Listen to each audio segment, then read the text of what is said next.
The final confetti fell at KSPO Dome. The stage lights dimmed. The 360-degree immersive screens just, faded to black. And then, bam, the headlines dropped. Right. The entire fandom just went completely silent. Like, in an instant, the entire K-pop world was turned upside down. The title on everyone's mind is It's Finally Over, Why Twice is Actually Leaving JYP. Welcome to StarScope K-Report. Join Eric and Minji as they ride the Hallyu wave, uncovering the biggest K-pop comebacks, shocking industry controversies, and major K-drama updates. From internet-breaking rumors to historic chart milestones, we dive deep into the world of Korean entertainment.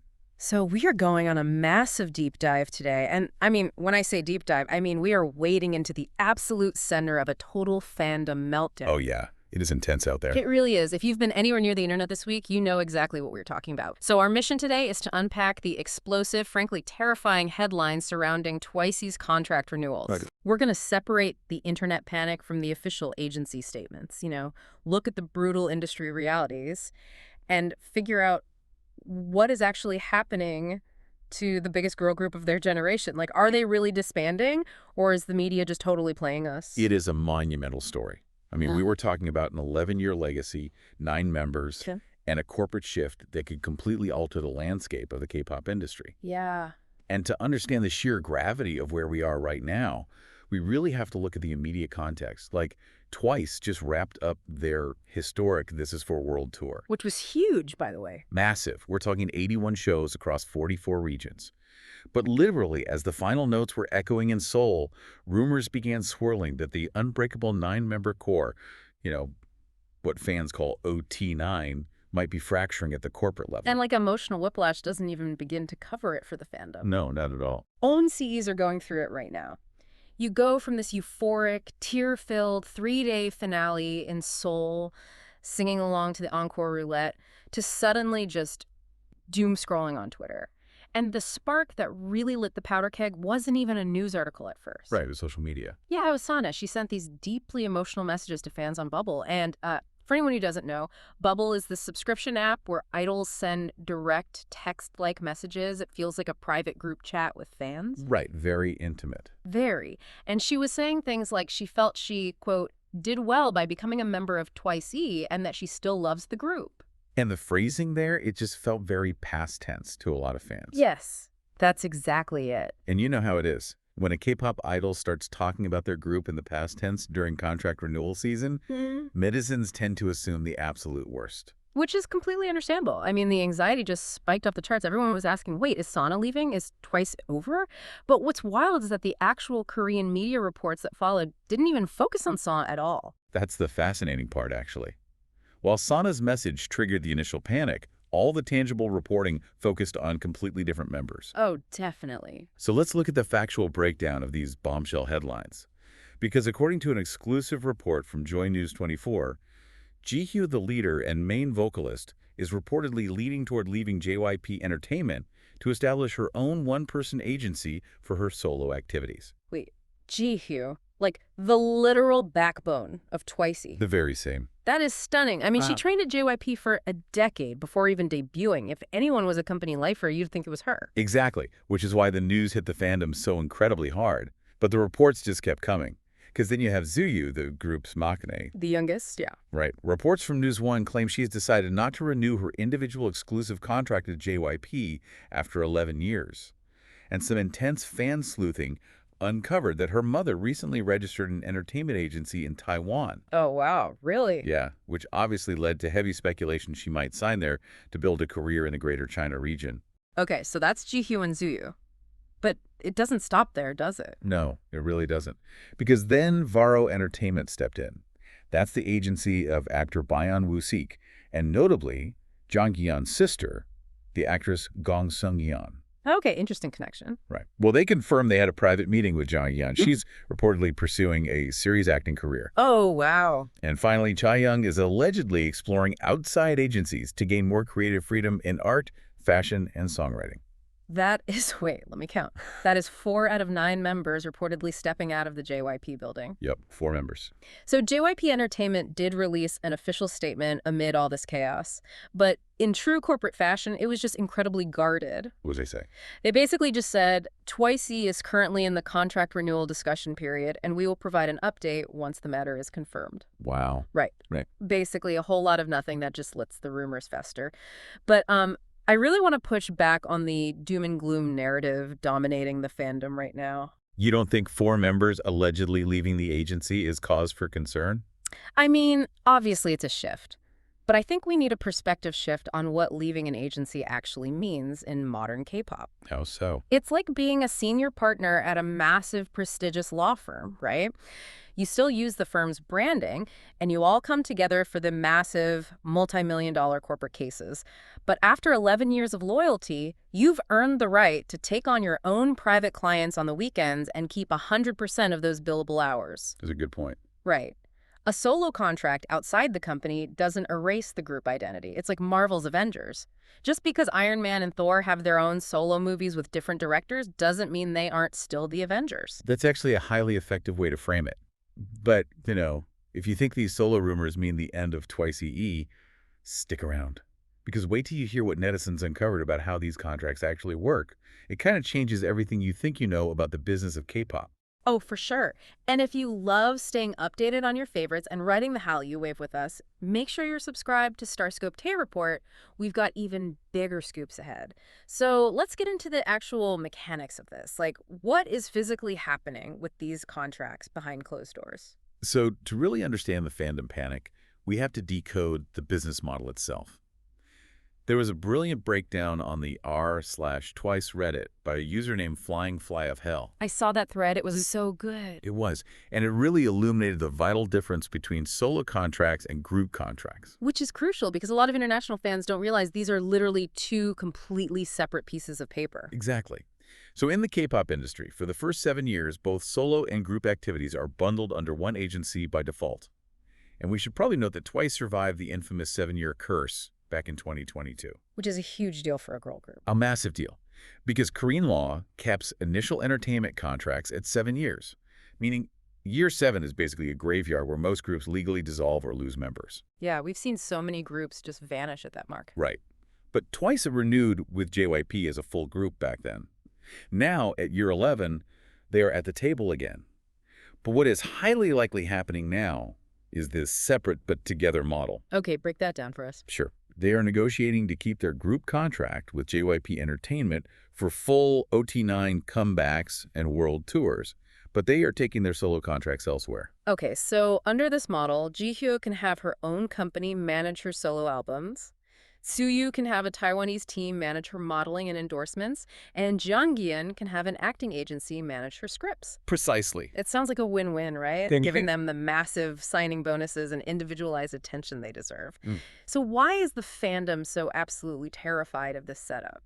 Well, simply put, because of the sheer logistics. Managing a schedule across multiple entertainment companies is a corporate nightmare. I can imagine. Let's look at the historical precedents driving this fear on Reddit. Fans are terrified of the basement effect. Oh, the dreaded basement, meaning the group essentially gets shelved and we never see them. Exactly. Look at EXO, for example. They are a massive boy group who recently had to come back with only 6 members instead of their full lineup because several members started their own independent labels. Which led to that whole CBX legal drama, right? Right, leading to complex agency dynamics that just couldn't align. Or look at Red Velvet, who experienced massive gaps in group activities as members pursued individual paths.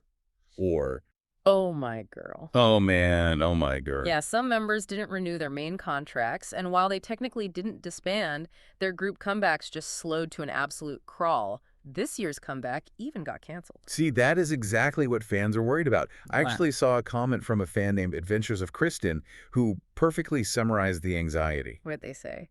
They pointed out that fans can barely handle the current year-plus gap between comebacks as it is. If 9 members are suddenly represented by up to 9 different agencies, with 9 different managers prioritizing 9 different solo schedules, I mean, think about it. It sounds impossible. It is. Scheduling a single music video shoot or even finding 2 days to film an episode of Time to Twice, their variety show. It becomes practically impossible. It really does. And another Reddit user, just underscore whelming, asked a critical business question that explains why agencies absolutely hate this model.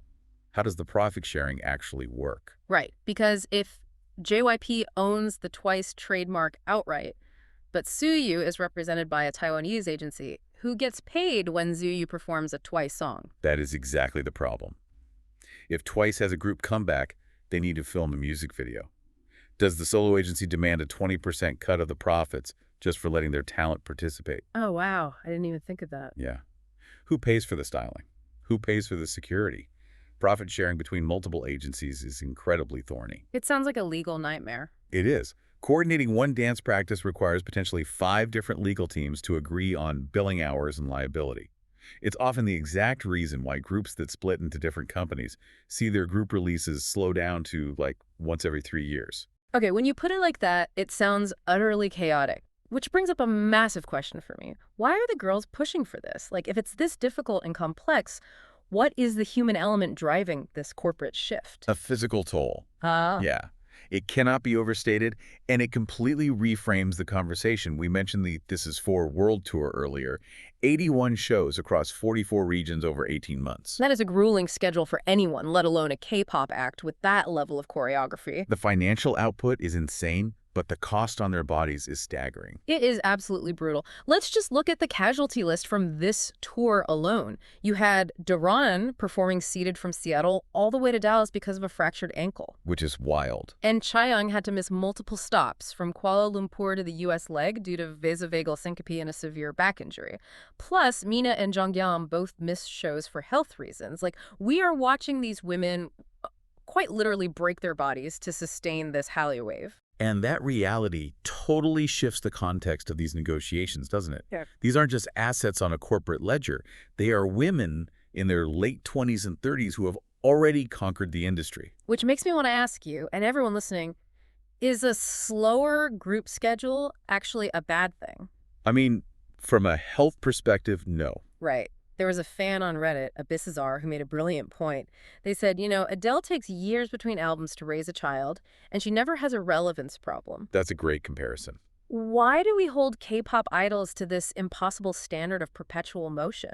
Don't these women deserve the grace to rest, to heal their ankles and their backs, and pursue their own passions without being accused of abandoning the group? It's true. The industry really conditions fans to expect relentless, nonstop content. A comeback every 6 months, a tour every year, but sustainability requires a slower pace. And honestly, even if you've never listened to a K-pop song in your life, you need to pay attention to this dynamic. Absolutely. Because if Twice successfully breaks this corporate monopoly model, it provides a blueprint for creators, influencers, and artists in every entertainment sector to leverage collective bargaining. It shows that you don't have to be owned by a single mega corporation to maintain your brand value. But to understand why JYP would even consider putting up with this logistical nightmare and allowing that blueprint to form, you just have to follow the money. Naturally. JYP simply cannot afford to let the Twice brand die, no matter how many solo agencies get involved. Okay, let's get right into those numbers then, because that is the real leverage here, isn't it? Oh, absolutely. Yeah. You want to understand JYP's negotiating position. You just look at the sheer dominance of Twice on the global stage right now. They are untouchable. They are. They are not some legacy act fading into the background. They are at the absolute undeniable peak of the Hallyu wave. According to box office data, their North American run drew approximately 550,000 attendees. Wait, 500,000 people? Just in North America? 500,000. That set a brand new record for the highest concert attendance in North America by a K-pop girl group in history. That is insane. And then you look at Taiwan, they played the National Stadium in Kaohsiung, Right. 110,000 fans over 2 days. And the local government actually reported that those 2 concerts brought in $15.9 million in tourism revenue for the city. Like, the metro system recorded 350,000 riders in a single day, Yeah. their highest of the entire year, just because Twice was in town. It's economy shifting power. And if that isn't enough, they played the Japan National Stadium in Tokyo. Which is legendary. 3 nights. 240,000 fans. They were the first foreign artist in history to ever headline a concert there. The first ever. Ever. When you were moving that kind of volume, selling out 81 shows globally with 360-degree immersive stages designed by Moment Factory, which, by the way, is the same team that works with U2 and Billie Eilish, Yeah. you are, financially speaking, too big to fail. JYP Entertainment knows that the Twice brand is a golden goose. So this separate but together model might actually be the perfect evolution, right? A way to keep the golden goose alive while letting the members spread their wings. It certainly seems that way. And we are already seeing the blueprint for how they can flourish individually. Look at Misamo, the Japanese subunit with Momo, Sana, and Mina. Oh, they are doing incredible things. Their latest album, Play, is a perfect example of how individual creative freedom enhances the overall brand. Exactly. The album structure allows them to explore distinct, highly personal sounds. Momo released a solo track called Kitty, which leans into this cool, kitschy hip-hop vibe. Love that one. And then Sana did Ma Cherry, an upbeat 90s retro hip-hop track where she heavily visualized the stage performance. And Mina did Turning Tables, moving in a much more hip R&B direction. It's so good. It proves they have distinct artistic voices that just can't always be squeezed into a standard 9-member title track. Wait, hold on. I actually have to push back on that a bit. Okay, why? Because Misamo is a subunit still managed entirely in-house by JYP Entertainment. Well, that's true. That is a completely different beast than trying to coordinate Momo, Sana, and Mina if they were represented by 3 different external acting and modeling agencies. Using Misamo as proof that the separate but together model will work seamlessly isn't quite a fair comparison because JYP still holds all the cards in that scenario. Okay, that is a very fair critique. The internal logistics of a subunit are vastly simpler than multi-agency coordination. Yeah. But the point stands that their individual ambitions extend far beyond what the group can offer at this stage. Oh, for sure. We are seeing the visual line step into acting. Daeun made her screen debut in You're the Apple of My Eye. Which was huge news. Right.